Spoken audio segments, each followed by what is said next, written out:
the reply from the minister. Thank you.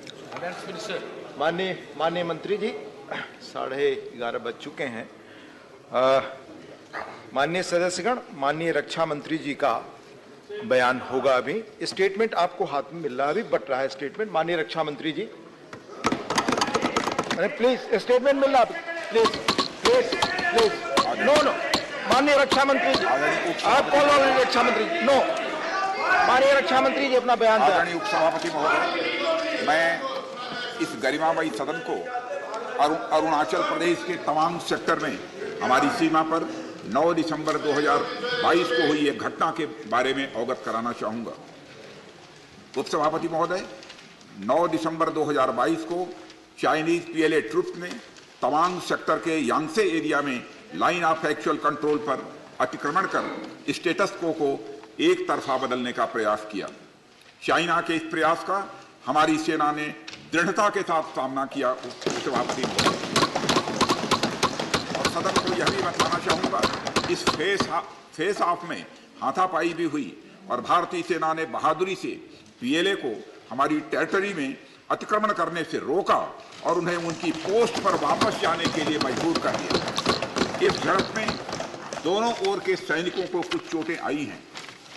उपसभापति महोदय, मैं इस सदन को यह बताना चाहता हूं कि हमारे किसी भी सैनिक की न तो मृत्यु हुई है और न ही कोई गंभीर रूप से घायल हुआ। इंडियन मिलिट्री कमांडर्स के टाइमली इंटरवेंशन के कारण पीएलए सोल्जर्स अपनी लोकेशंस पर वापस चले गए और इस घटना के पश्चात एरिया के लोकल कमांडर ने 11 दिसंबर 2022 को अपने चाइनीज काउंटर पार्ट के साथ स्थापित व्यवस्था के तहत एक फ्लैग मीटिंग भी की और इस घटना पर चर्चा की। चीनी पक्ष को इस तरह के एक्शंस के लिए मना किया गया और सीमा पर शांति बनाए रखने के लिए उन्हें कहा गया। इस मुद्दे को चीनी पक्ष के साथ कूटनीतिक स्तर पर भी उठाया गया है। उपसभापति महोदय, मैं इस सदन को आश्वस्त करना चाहता हूं कि हमारी सेनाएं हमारी भौमिक अखंडता को सुरक्षित रखने के लिए पूरी तरह से प्रतिबद्ध हैं और इसके खिलाफ किसी भी प्रयास को रोकने के लिए सदैव तत्पर है।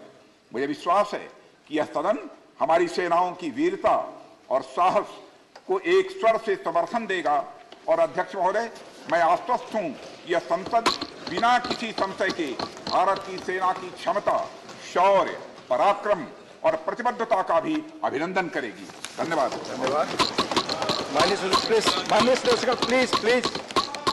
माननीय रक्षा मंत्री के अरुणाचल प्रदेश के तवांग सेक्टर में 9 दिसंबर 2022 को जो घटना घटी उसके बारे में एक विस्तृत वक्तव्य सदन के समक्ष रखा है।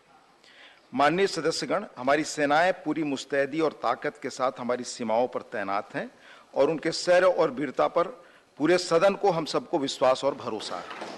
देश की सीमाओं की सुरक्षा और संप्रभुता के लिए सर्वोच्च बलिदान देने में भी हमारे सैनिक सदैव तत्पर हैं और रहेंगे। माननीय सदस्य, यह एक संवेदनशील विषय है।